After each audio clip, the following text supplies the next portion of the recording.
Another day, another ratings bomb for LucasFilms, Kathleen Kennedy, and this time Leslie Headland as the Acolyte dips below 20%, currently hovering around 18%.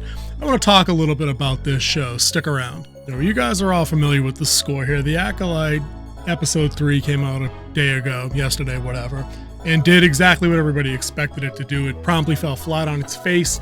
It seemingly confirmed a bunch of the rumors that we've been hearing about this show going back about a year now in various sources online, on Reddit, all the usual suspects, all the usual circles. So everything that we thought would happen has happened for this show. As you can see here, it's currently hovering around 18% on Rotten Tomatoes. Yes, I'm sure there's some one-star review botting going on in there, but I'm also not going to sit here and expect anybody to not also believe that there's a bunch of 5-star review bots trying to counteract that. The volume speaks for itself, though. This show, by and large, is the worst thing Disney Star Wars has put out. But for me, I'm going to put my foot down on this with LucasFilms and Kathleen Kennedy for all it's worth. And one guy, in his house hanging out, going to tell the billion-dollar company what's what. Guys, your programming sucks. It's that simple. I've got a little graphic here that I'm going to put up in a minute. I'm just going to show you the highlights of the scores that Disney live action has regurgitated and vomited back up onto Disney Plus since they've been out. But what I really wanted to talk about before I even throw those stats up on the screen are the reasons that nobody's taking your nonsense seriously anymore, and that we know now what to expect. We've seen this pattern. 1 is an occasion, 2 is a coincidence, and 3, 4, 5, 6, 7. Those are trends, and they're unavoidable at this point. We can see the writing on the wall for what this franchise is. I apologize for the weird angle and coming at you from the middle of the screen, but this is how I had to space this nonsense out.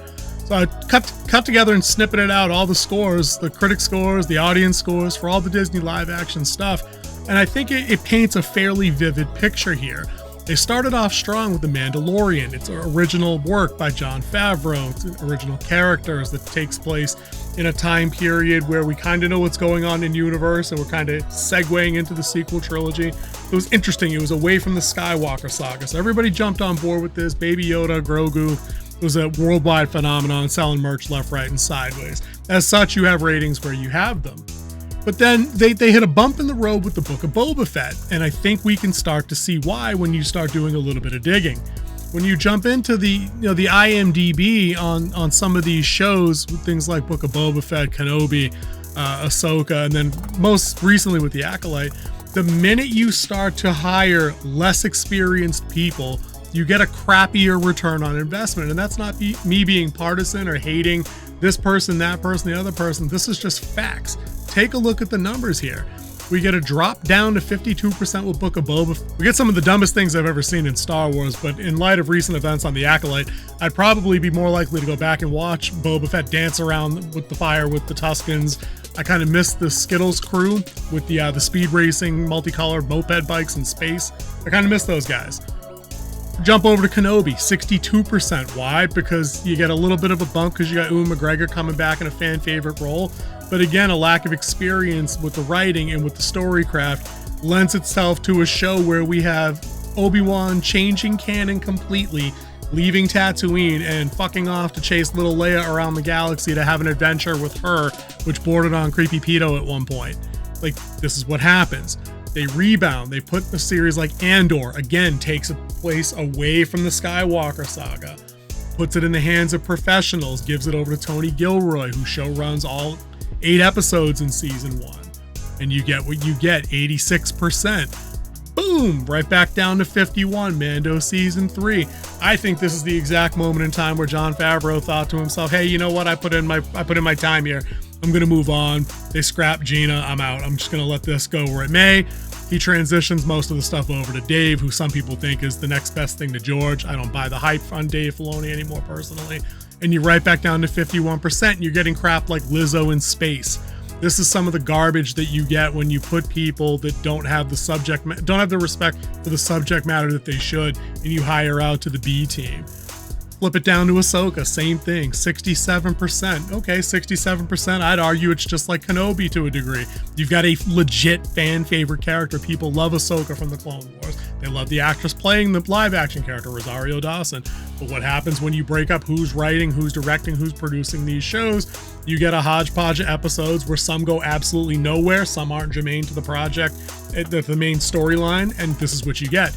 And that brings us to the acolyte, Leslie Headland, Harvey Weinstein's former assistant, trying to give you a fresh take on Star Wars that somehow manages to ape all of its best stuff and crap on it at the same time. That's impressive. I'm not sure you could do that unless you were being completely intentional. But here's the other main point that I really wanted to make. Once you get past the whole being about inclusion, representation, and all of those other fine concepts, you're left with one immutable point, is that paying customers, the traditional legacy audience, is only going to show up for your new project if it respects what came before. You can sit there, Leslie Headland et al., Kathleen Kennedy, and tell me that the reason this show bombed historically 18% are because we're a bunch of bigots, transphobes, istophobes, whatever buzzword we're using. I call bullshit on that argument because I've got a screen full of examples here in front of you where shows that feature people of color, like Book of Boba Fett, like Andor, main characters that aren't guys that look like me. There's shows like Andor that have well-diversified casts with white people, black people, Hispanic people, Asian people. There's a gay relationship in Andor, and literally nobody cared. We had powerful female characters that in play in The Mandalorian. Gina Carano was Cara Dune. We had the ISB officer Deirdre Veda in Andor. We had Bix. We had the other two that were, I can't remember their names, that were on Andor's heist crew. They were interesting characters that had their own backstory and had many arcs attached to them. For all the flaws in the Ahsoka show, yet again, you have a lead character who's not a white guy that looks like me. It's a female of color. Fan favorite character from the Clone Wars. And the show drops off in quality and it takes it right along with it. So when you get over to the Acolyte here and you've got the most diverse cast in history, even though it's only females, and there's no white guys at all, except for the one guy that killed himself out of white guilt. They made that work in the story somehow. These excuses no longer, they don't hold water with us anymore. You guys put yourself in this position by dumping on canon, by dumping on lore, by being disrespectful, and you banging the drum about all of the reasons the show's failing without taking into consideration the very simple notion that maybe people just don't like the product you're putting out there.